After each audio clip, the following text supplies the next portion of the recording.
The desert sky broke open that night. A storm came like a living thing, wild, angry, and full of light. The wind screamed through the tents, ripping cables from the sand. Adam pressed his shoulder against the door of the small control hut, fighting to close it. Inside, the instruments flickered, their screens bleeding static. He shouted for his team, but the storm swallowed every sound. Lightning cracked across the black sky, so bright it turned the world white for a heartbeat. Then darkness again. He could hear the dry roar of sand racing across the plains, hitting metal, scratching glass. Their research base was built to withstand desert storms. But this felt different, like the sky itself was coming apart. He leaned toward the comms unit on the desk, tapping the radio switch.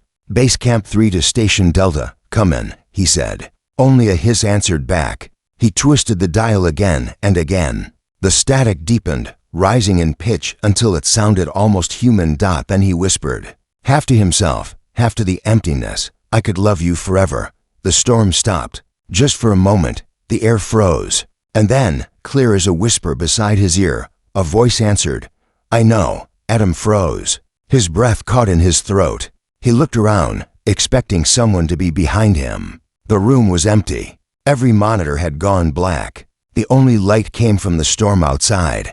He shook his head, forcing a laugh that didn't sound real. "I'm losing it," he muttered. Too many long nights.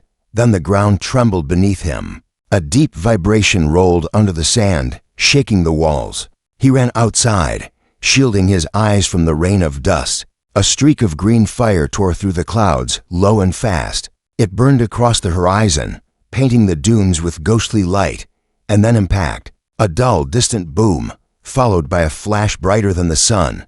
"Did you see that?" shouted Lena, one of his crew, running up beside him. Her hair whipped in the wind.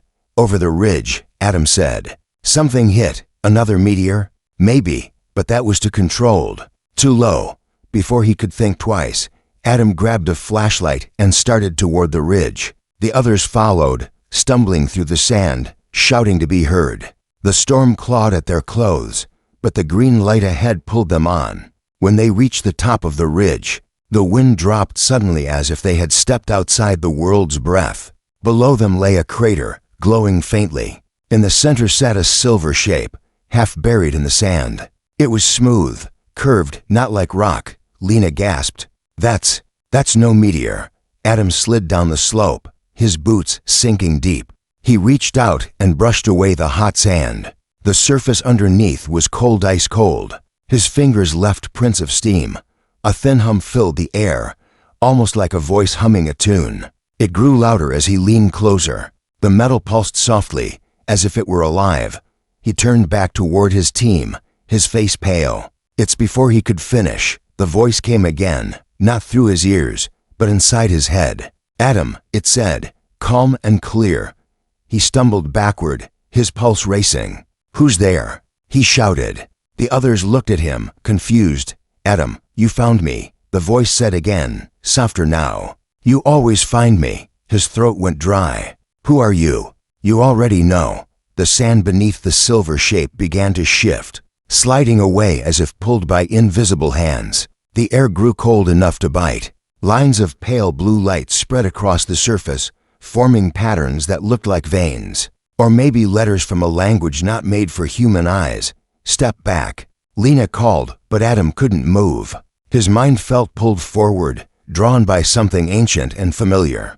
The hum rose to a trembling pitch. A thin seam appeared down the center of the craft. Light began to leak through it, too white to look at. Then, with a hiss like escaping breath, the silver surface split open. A burst of cold wind rushed out, throwing sand into the air. Inside, Adam glimpsed shapes, metal walls, strange light, and something moving slowly. A shadow, delicate, like a hand. He took a step forward, heart pounding. Every instinct told him to run, but something stronger held him still.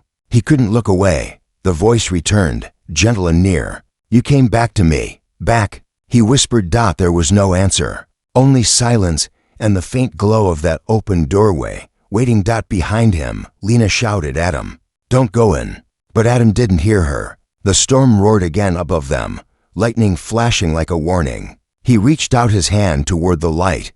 the moment his fingers touched the air near the opening. The sand around his feet started to move, forming rings, pulling him closer. "Adam!" Lena screamed. He turned once toward her, eyes wide not with fear, but with recognition, as though a memory long buried had just broken free. Then, the light swallowed him whole. When Adam opened his eyes, everything was quiet. The world around him glowed silver and soft, like moonlight trapped inside glass. The air smelled like rain and something faintly sweet, almost floral. He lay on a smooth floor that pulsed gently under his palms, warm and alive. For a moment, he thought he was dreaming, but then he remembered the light, the voice, the crash. He sat up slowly. The walls curved above him, seamless and shifting, as if the whole place was breathing. Strange symbols moved along the surface like streams of light. His heartbeat quickened. "Where am I?" he whispered. "You are safe," a voice answered, calm, feminine, and close. He spun around. At the far end of the room stood a figure tall, slender, wearing a pale, metallic suit that shimmered with every color and none. Her hair floated slightly as if gravity wasn't sure what to do with it. Her eyes were bright, not glowing, but deep and endless, like they held the reflection of stars. "Who are you?" Adam asked. The woman tilted her head, as though trying to remember. "I don't know," she said quietly. "They called me Princess once, but I don't remember my name." Adam stared, lost between disbelief and awe. "You're from the ship." "From the crash, yes," she said. "And you came for me." "I didn't know what I was doing," he replied. "I just followed the light." She smiled faintly. "You always do." Her voice sent a strange shiver through him. He took a step closer. "What do you mean, always?" She looked down at her hand, at a faint scar on her wrist shaped like a star. "You spoke to me before," she said. "Not with words, but through the sound that travels between worlds. Time bent for us. You whispered, I could love you forever." Adam's stomach dropped. That was what he said in the storm. "How could you have heard that?" "Because I was listening," she said softly. He didn't know whether to believe her or run. Everything in him screamed this was impossible. But her voice, her calm eyes, her sorrow, they felt real. Too real. Before he could speak again, the floor trembled. A low hum filled the air. The symbols on the walls flickered and turned red. The woman's expression darkened. "They've found us." "Who?" "The hunters." Her voice shook now. "They come for those who break royal law." Adam's mind spun. "You're saying you're a fugitive?" She looked at him, eyes wide and frightened for the first time. "I ran away because I discovered something they fear. Something that can end the war among my people. But I needed proof. And Earth was the key." Adam frowned. "Earth? Why?" She pointed at him. "Because of you." He froze. "Me?" She nodded. "The signal that connected us wasn't an accident. You carry something inside you, something that belongs to my kind." Adam took a step back. "That's insane." She walked closer, and as she did, his skin prickled. The air around her shimmered faintly, like heat above sand. "You were touched by the same light once before," she whispered. "When you were a child. Do you remember the night the sky rained fire?" He did. Barely. A meteor shower when he was 7. One fragment had fallen near his house. He'd touched it, burned his hand, and for weeks afterward, doctors found strange readings in his blood. His mother used to joke he had stardust inside him. "How do you know that?" he asked quietly. "Because it was us," she said. "Our ship broke then. You were the only survivor on your side." Adam's mouth went dry. "What are you saying?" "You are part of the bridge between our worlds," she whispered. "Half of the seed was left in you." Before he could process it, the hum grew louder, shaking the floor. The ship's walls began to crack with light. She grabbed his arm. "We must go." They ran toward the opening, climbing through collapsing corridors that rippled like water. Outside, Lena and the others stood frozen in shock, staring as the silver craft sank deeper into the sand. "Adam!" Lena yelled. "What's happening?" "No time to explain," he shouted. "We need to move." The woman stumbled beside him, her strength fading. "It's begun," she murmured. "The hunter follows the scent of the seed." Lena's eyes darted to the sky. "What's that?" A low hum echoed above them. Against the dark clouds, a black triangular shape drifted silently to smooth, too steady to be human. It hovered there like a shadow with no source, Adam's breath caught. Is that? Yes, the woman said. The hunter. The ground shuddered again. Sand began to shift around the edges of the crater, forming small spirals that pulled inward. The air buzzed with a strange, metallic whine. Lena screamed, "It's pulling us in." Adam grabbed her hand, then the woman's, dragging them toward the ridge. The ship behind them folded in on itself, collapsing like liquid metal. The spirals widened, sucking in the light, the sand, everything dot as they reached the top. Adam turned for one last look. The black drone above tilted, a narrow red beam cutting through the dust, scanning the crater. It paused on him. "Adam," the woman said, her voice trembling. "It's marked you." He looked at her, terrified and confused.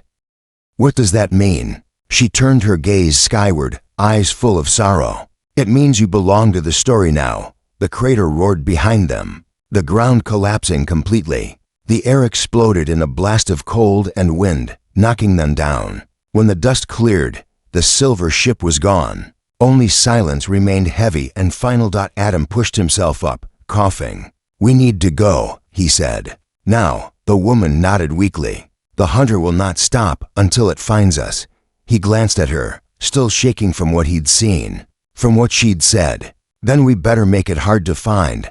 As they stumbled into the dark desert, the sky above them was no longer just a storm. It was watching.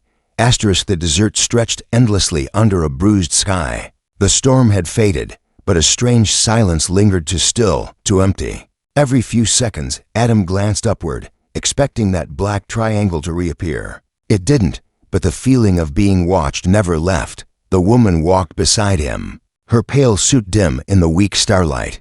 Lena and the others followed a few paces behind, dragging the small supply packs they'd managed to grab before fleeing the base. The heat from the day had left the sand warm beneath their boots, and every step sank deep, slowing them down. After nearly an hour, they reached an abandoned mining site, half buried by time. Rusted machines leaned against broken rails, and a collapsed wooden tower marked the entrance to a narrow shaft. Adam wiped the sweat from his face. "We'll hide here until morning." Lena hesitated. "Are you sure this is safe?" He looked around the desolate landscape. "Safer than being out there." The woman said nothing. She kept her gaze fixed on the horizon, where the last flicker of lightning glowed faintly. Her expression was unreadable. Inside the mine, the air was cooler, heavy with dust. They lit a single lantern and sat down among the rocks. For the first time since the storm, Adam had a moment to think. He turned toward her. "You need to tell me what's happening," he said quietly. "Who are you really? What do they want from you?" She studied the lantern flame, her voice barely above a whisper. "They call themselves the Keepers. They hunt those who defy the royal order. I was born in the high rings of our world, one of the ruling lines. But I learned the truth." "What truth?" "That our war was never against enemies," she said, her tone sharp with sorrow. "It was against ourselves. The royal line used fear to keep power. Anyone who searched for peace was silenced." Lena leaned forward. "So you ran?" "Yes," she said. "I ran because I found something that could end it all. A way to join our world with another, to make us remember who we were before the war began." Adam frowned. "And that's connected to me somehow?" The woman met his eyes. "You were chosen long ago. The seed we lost during the first crash, part of it bonded with you. It became part of your blood. That seed is what they want." He felt the weight of her words settle inside him. "Why me?" "Because you are human," she said softly, "and your kind is untouched by our war." The seed needed a mind unbroken by memory, a heart that could choose freely. Adam tried to laugh, but it came out hollow. "So I'm some kind of experiment?" "No," she said, reaching out. "You're the hope they fear most." The air shifted suddenly. A faint hum echoed through the tunnel, distant but growing. The lantern flickered. Lena looked up. "What is that?" The woman stood. "It's here." Adam grabbed the lantern, his pulse hammering. "The hunter." She nodded. "It marked you when it scanned the crater. Now it will follow until it retrieves what's inside you." A shriek tore through the air, metal grinding on metal. A red beam slashed across the mouth of the mine, lighting the walls like fire. Dust rained down from above. "Move!" Adam shouted. They ran deeper into the tunnels, the beam sweeping after them. The ground trembled with each pulse. Somewhere behind them, A high-pitched whine rose like a scream made of electricity. "This way," the woman called, leading them through a side passage that twisted into darkness. The noise faded for a moment, replaced by an eerie silence. Adam could hear his own heart pounding. They stopped near a narrow opening that led into a cavern filled with shadows. Lena gasped. "It stopped. Maybe it can't come this far in." The woman shook her head. "No, it's listening." "Listening?" Adam asked. She placed her hand on the wall, closing her eyes. "They hunt by sound, the vibrations of fear, the heartbeat of the one marked." Adam backed away. "Then we're sitting targets." The woman opened her eyes. "Unless we confuse it." She knelt beside him and took his hands. Her touch was cool, steady. "Breathe with me," she said. "Match my rhythm." He hesitated, then obeyed. Their breathing fell into sync, slow, controlled. The hum in the distance began to waver, like an animal losing the scent. Her voice entered his mind again, softer this time. "You can silence the fear. The seed remembers harmony. Let it guide you."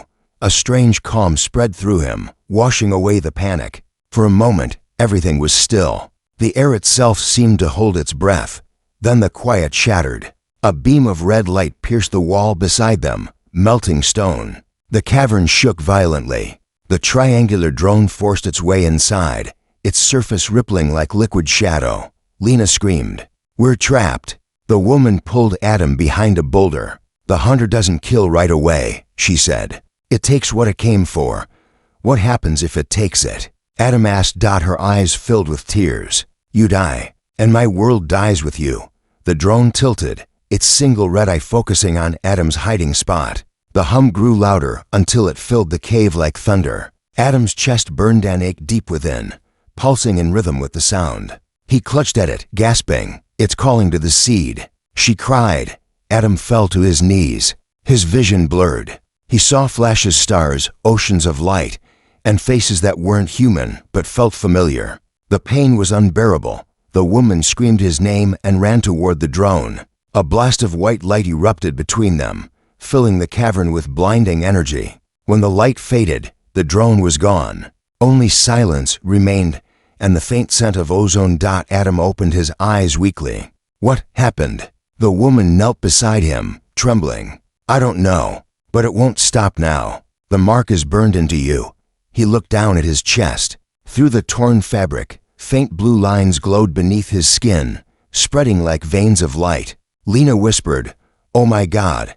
Adam stared at the glowing mark, fear and awe tangled in his voice. "What am I becoming?" The woman looked at him, her expression both sorrowful and proud. "Something that was never meant to exist," she said. "Something that might save us all or destroy everything." Outside, thunder rumbled again, far away. The hunt had only just begun.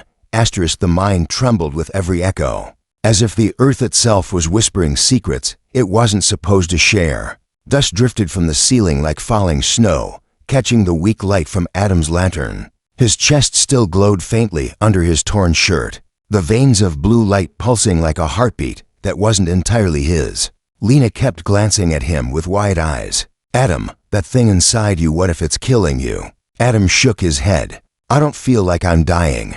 It's more like it's awake." The woman stood a few feet away, her hand pressed to the rocky wall. "The seed recognizes the song of the world," she said softly. "It listens through vibration, through sound.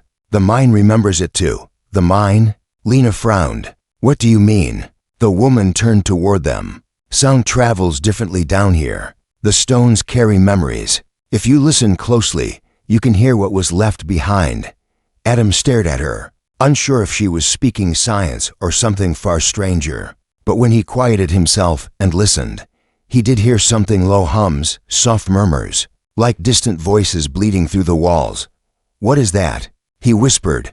"The echoes of life that once passed through," she said. "Every vibration leaves a trace. Even fear." Lena shuddered. "That's creepy." The woman smiled faintly. "To my people, it's a map." She began to move deeper into the mine, following sounds only she could sense. Her steps were slow but sure, each echo bouncing back with meaning. The walls seemed to hum in response to her, the tones growing more complex, almost melodic. Adam followed, keeping his hand on the stone as well. The vibration under his fingers grew stronger with every step. He couldn't explain it, but he could feel the path like the mine itself was guiding him. "Where are we going?"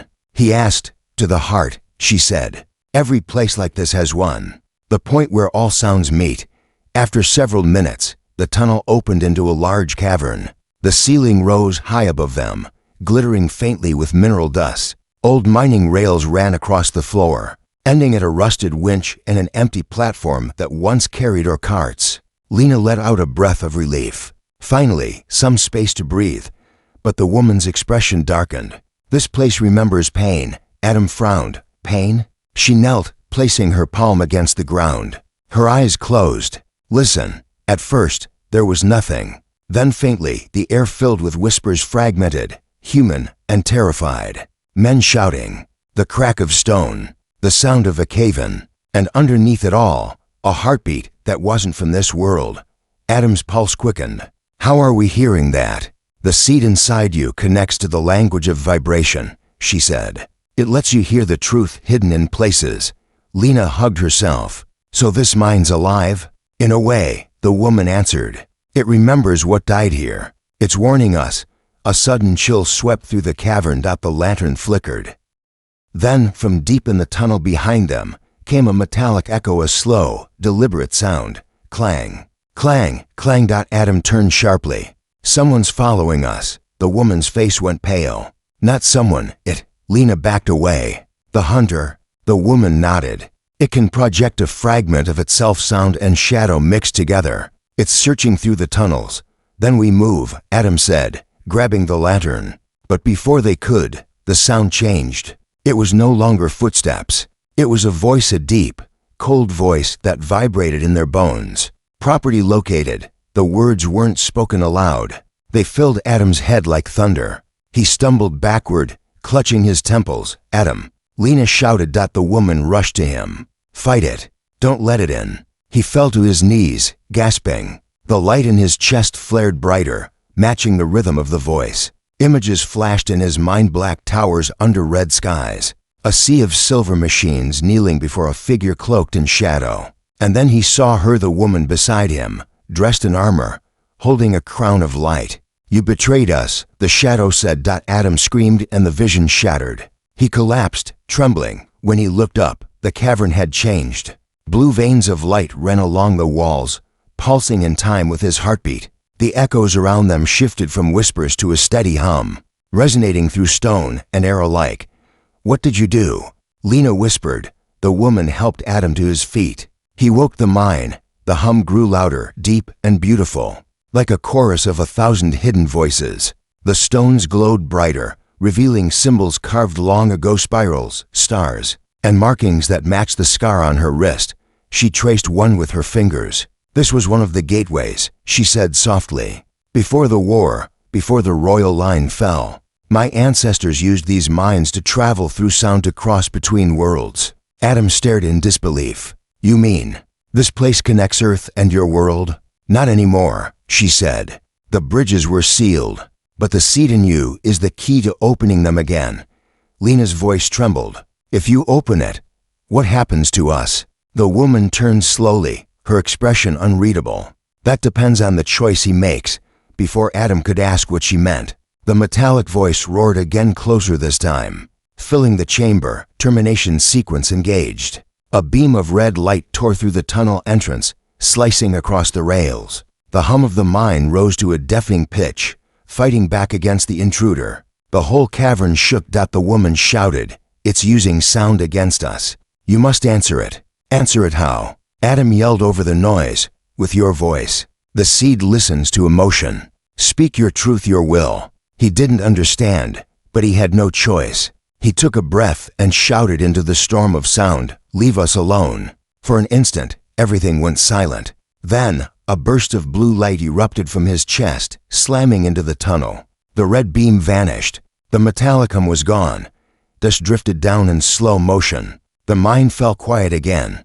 Lena looked around, stunned. "You just destroyed it." The woman shook her head, eyes wide with awe. "No, he didn't destroy it. He spoke the language of creation." Adam stood trembling, staring at the faint glow fading from his chest.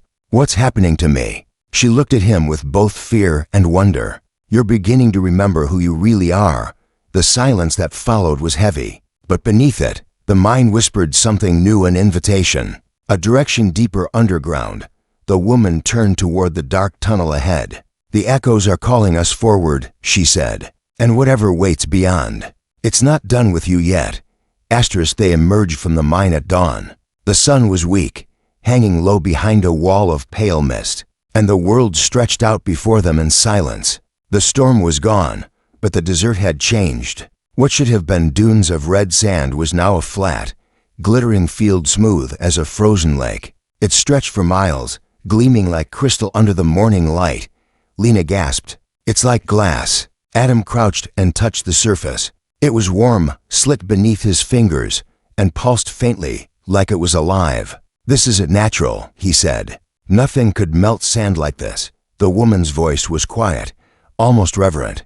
It's not new either. This place was burned long ago. My kind came here once before. Adam looked up at her. You mean this is from another crash? She nodded. Yes, the first bridge failed here. A ship fell and everything around it turned to glass. That's why your people avoid this desert. The earth remembers what happened. The wind hissed across the surface, whispering faint, musical tones. Adam stood, gazing across the endless field. And you think there's something still here? She met his eyes. There always is. They began walking across the mirrored plain. Each step made a faint ringing sound, like footsteps on hollow crystal. The reflection of the sky beneath their feet shimmered and moved strangely, as though it had its own weather, its own clouds. After an hour, Adam began to notice things, small distortions beneath the glass, shapes, shadows that didn't belong. He stopped and knelt again. Beneath the surface, buried deep, were metallic forms, twisted frames, and bones that didn't look entirely human. Lena turned pale. Are those people? Once, the woman said. They were caught in the collapse when the bridge sealed itself. Some were my kind. Some were yours. Adam's throat tightened. Our world. Your world. They've met before, haven't they? Yes, she said softly. Many times, but always by accident. The bridges were unstable, too dangerous. So they were buried, forgotten.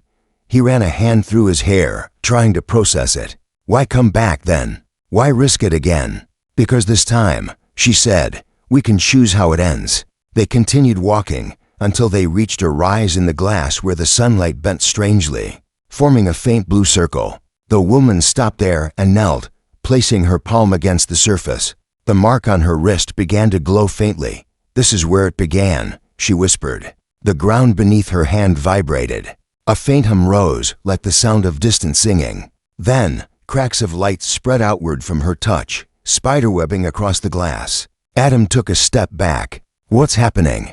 The bridge is still alive, she said. It's been waiting for a key. She looked up at him. You. Before he could respond, the light beneath his chest began to pulse again, answering the vibration from the ground. The two rhythms, his and the earth's, fell into perfect sync. He gasped, clutching his ribs as warmth flooded through him. Adam. Lena shouted. What's wrong? He shook his head, unable to speak. The light in his chest poured into his hand, and he instinctively pressed it against the ground beside the woman's. The hum grew louder. The glass around them began to glow, then melt slowly at first, then faster. Shapes formed within its, spirals, symbols, and shifting images of stars. Lena stumbled back, terrified. You're waking it up. The woman turned to her, eyes filled with both wonder and sorrow. It's not awake, it's remembering. The glass erupted into a swirl of blue and silver mist, revealing a hollow space beneath. The air shimmered with energy. Beneath the surface lay what looked like a metallic structure, half-buried, massive, ancient, and still pulsing with light. Adam stared in awe. What is that? The heart of the fallen ship, she said. The seed's twin. Before they could move, a shadow passed over them. Adam looked up. The sky had darkened again. The black triangular drone glided silently above, its red eye glowing. Lena screamed. It's back. The woman grabbed Adam's arm. It's not just a drone this time. The hunter itself is near. The drone descended, its hum shaking the air. A beam of light scanned across the glass, locking onto Adam. His chest burned again. It's tracking the seed through you, the woman said. If it connects, it will drain your life to feed the gate. Adam gritted his teeth. Then we stop it. You can't fight it with force, she said. You must outsmart it. Then tell me how. She looked into his eyes. The seed in you responds to emotion, to truth. You can mask your presence only by changing your signal, by changing your heart. He stared at her, confused. What does that even mean? Stop thinking like a man being hunted, she said. Think like one who chooses where the hunt ends. The drone fired a pulse that shattered the glass nearby. Lena dove aside, covering her head. The woman stood firm, raising her hand. A barrier of shimmering air formed briefly, blocking the next blast, but it cracked instantly under pressure. She gasped. It's too strong. The hunter has found a path through the bridge.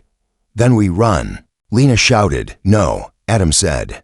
His voice was steady now. We lead it away from here. He turned and sprinted across the plain, the blue glow from his chest lighting the way. The drone followed, firing beams that sliced the ground behind him. The woman shouted after him, but he didn't stop. He could feel the pull inside him, the seed's connection stretching like a wire. If he could lure it far enough from the ship, maybe the others would be safe. He ran until his legs burned. The drone swooped lower, its shadow crawling over him. He stumbled and fell, landing hard on the warm glass. The light in his chest flickered violently.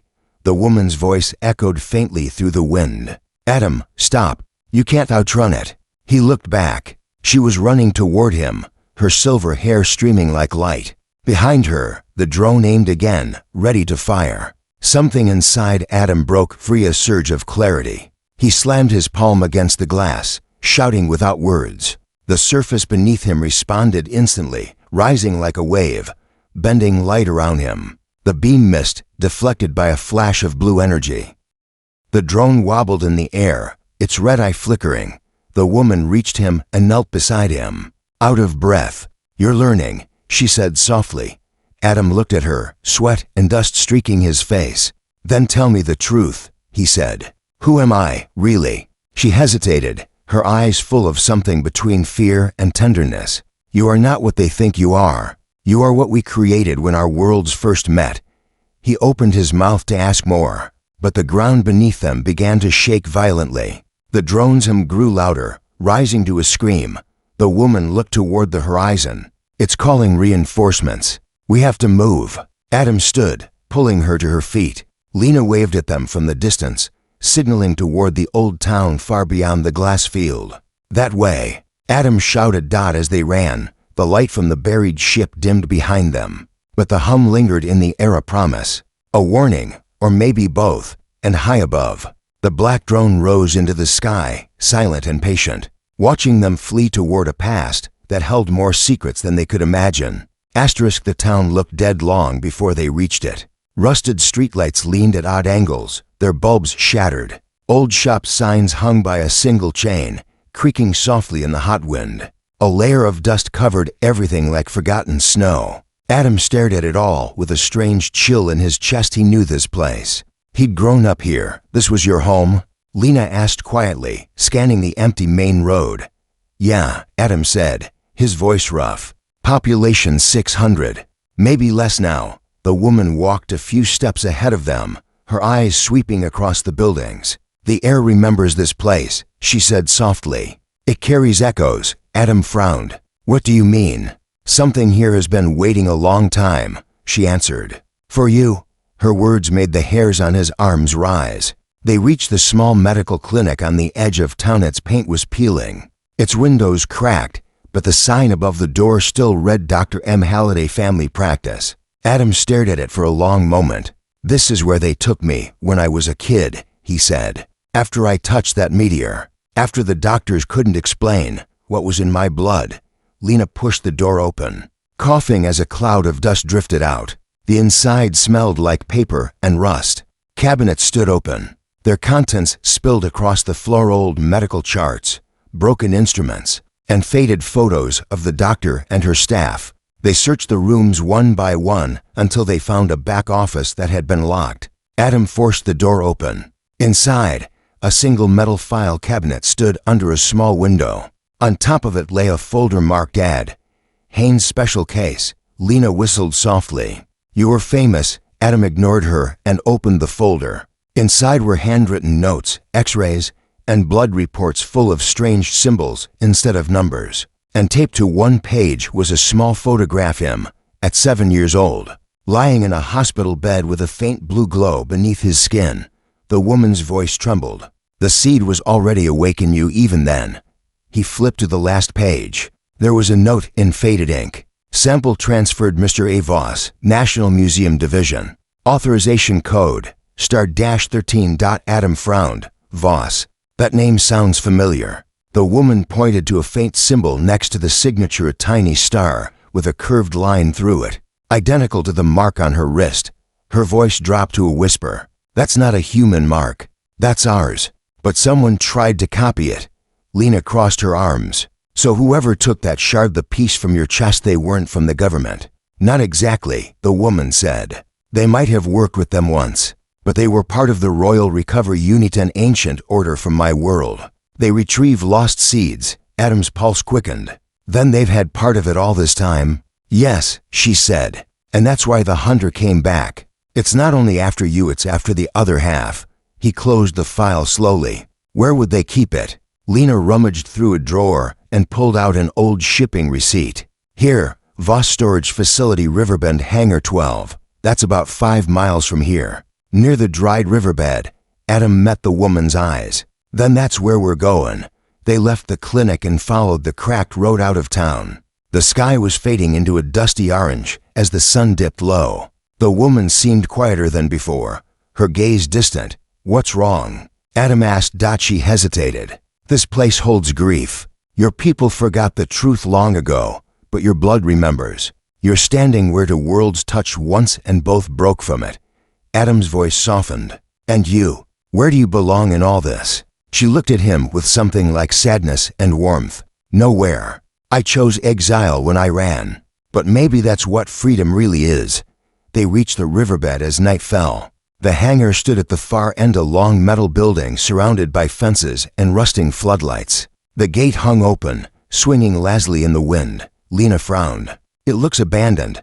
"Nothing that hides power is ever truly abandoned," the woman said. Inside, the air was thick with dust. Rows of covered crates lined the walls. In the center of the room, under a hanging lamp, sat a single glass container on a steel table. Inside it floated a small metallic shard, suspended in wires, glowing faintly blue. Adam's heart stuttered. "That's it." The woman stepped closer, her expression filled with awe. "The other half of the seed." As she approached, the glow inside the shard brightened, then pulsed, once, twice, matching the rhythm of Adam's heartbeat.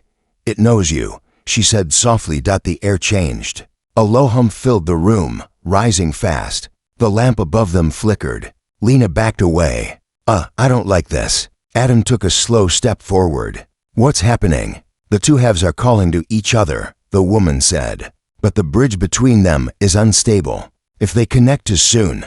Before she could finish, the shard jolted violently, tearing free from its restraints.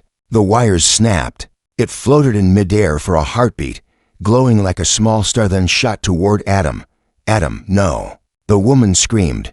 The shard hit his chest with a sound like thunder. Light exploded outward, throwing everyone to the floor. Adam convulsed, gasping as the blue fire spread across his skin. Lena crawled toward him, shouting his name, but the light was too bright to see. The woman knelt beside him, pressing her hands to his chest, tears streaming down her face. "Breathe. Adam. Please breathe." The light flared once more, then vanished. Silence. Adam lay motionless on the floor. His eyes closed, no pulse, no breath. Lena's voice broke. "He's gone." The woman trembled, her hands shaking as she brushed a lock of hair from his forehead. "No, he can't be. Not like this, then." Faintly, so faintly, it could have been imagination. The blue veins beneath his skin began to glow again. The hum returned, low and steady. The shard had not killed him. It had merged with him. Lena whispered, "Oh my God, he's still alive." The woman's voice was filled with both fear and wonder. "He isn't just alive," she said. "He's complete now." The air around them crackled. Outside, a low roar echoed across the night sky. The woman looked toward the door, her eyes widening. "The hunter knows," she said. "It's coming." And as the first beam of red light cut through the hangar walls, Adam's eyes snapped open, glowing brighter than any star. For a long moment, the world held its breath. Dust swirled through the hangar, glowing in the blue light pouring from Adam's chest. Lena and the woman could only stare as he rose slowly from the floor, the energy round him bending the air itself. His eyes were no longer just blue, they shimmered with silver fire, reflecting the storm that had once brought him here. The walls groaned as the red beam from outside sliced across the metal. A deafening roar followed, and the roof began to cave in. The woman shouted over the sound, "Adam, listen to me. You have to control it. The seed will burn everything if you don't." He turned toward her, his voice strange, layered with something not entirely human. "I can feel it. Every heartbeat on this planet. Every echo. It's like I've been half asleep all my life." Lena pulled him by the arm, fear in her voice. "You can feel later. We need to get out of here before that thing kills us." But Adam didn't move. He turned toward the hole the beam had carved and stared into the red haze beyond. A figure stepped through the smoke, tall, cloaked in dark armor that shimmered like oil. The hunter had finally come. The woman's face went pale. "It's him." The hunter's voice was deep, almost mechanical, but behind it was something that sounded painfully human. "You cannot run from the order. You have what belongs to us." Adam took a step forward. "You mean what you lost?" The hunter raised his staff, its tip glowing with red fire. "You don't understand what you carry. That power is not meant for you." The woman moved between them, her voice trembling. "You're wrong. It was never meant for anyone to own. The seed was created to connect, not to control." The hunter's mask turned toward her. "You betrayed your people for that lie. I saved them." She shouted. "You call it treason, but I call it mercy."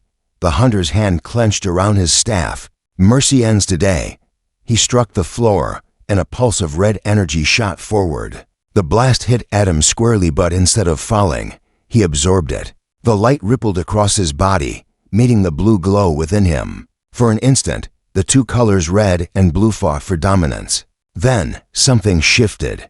The light merged into a brilliant white. Adam looked up, his voice steady. "You wanted the power back. Fine, come and take it." He lifted his hands, and the air around him exploded into sound, a pure, resonant hum that filled the hangar and shook the earth. The glass in the windows shattered outward. The hunter staggered backward, raising his staff to shield himself. The woman whispered, "He's channeling the bridge frequency." The hum grew louder, transforming into a wave that made the metal walls shimmer like water. The space around them began to distort, fragments of stars flickering through the cracks of reality. Lena gasped. "What's happening?" "The two worlds are aligning," the woman said, awe and fear mixing in her voice. "He's opening the bridge." The hunter fought his way forward, his armor burning red. "You will destroy both worlds." Adam shook his head. "No, I'll unite them." He extended his hand toward the hunter. "You don't have to be the enemy. You can still choose." The hunter froze, the red light around him flickering. For the first time, his voice wavered. "There is no choice, only law." "Then break it," Adam said. Just once, the silence that followed was unbearable. Then the hunter lowered his staff. His mask cracked, revealing tired human eyes beneath eyes full of regret. "Show me," he whispered. Adam stepped forward, and their palms met, one burning red, the other glowing blue. The moment they touched, the entire hangar erupted in light. Above them, the sky split open, not with fire, but with color. Blue and crimson merged into gold. Through the rift, both worlds could be seen, the barren deserts of Earth and the shimmering sky cities of hers, overlapping like reflections in water. The woman fell to her knees, tears streaming down her face. "It's beautiful." Lena shielded her eyes. "What is that?" "The bridge," the woman whispered. "It's alive again." The hunter's armor dissolved into ash, leaving only a man standing there, old, weary, and finally free. He looked at Adam with something like peace. "Maybe the law can change after all." Adam nodded. "Maybe it starts with forgiveness." The man smiled faintly, then stepped back into the golden light and was gone. The rift began to shrink. The woman stood, her face glowing in the fading radiance. "Adam, it's closing." He turned to her, his voice soft. Then this is goodbye. Her eyes filled with tears. It doesn't have to be. Yes, he said, taking her hand. It does. Your world needs you. Mine needs to heal. She looked at him for a long moment, then whispered, You'll never be alone. We're part of each other now. He smiled faintly. I know. She reached up and touched his face gently. I could love you forever, she said. And for the last time. He answered, I know. The light surrounded them both, wrapping them in silence. When it faded, she was gone. Only the faint echo of her voice lingered in the air, soft and endless, carried by the wind. Lena stumbled toward Adam, who stood in the center of the ruined hangar. The glow in his chest had dimmed, leaving only a faint warmth. Are you okay? She asked. He nodded slowly, staring at the horizon where the rift had been. She's gone home. Lena followed his gaze. And what about you? Adam took a deep breath. The morning light broke through the clouds, washing over the glass plains beyond. For the first time, the air felt alive, vibrating faintly, as if the two worlds were still whispering to each other. He smiled, a quiet, knowing smile. I finally am home. As he walked out of the hangar, the wind carried a sound behind him, a voice, faint but unmistakable, until the skies meet again, and the desert, once silent, hummed softly in reply.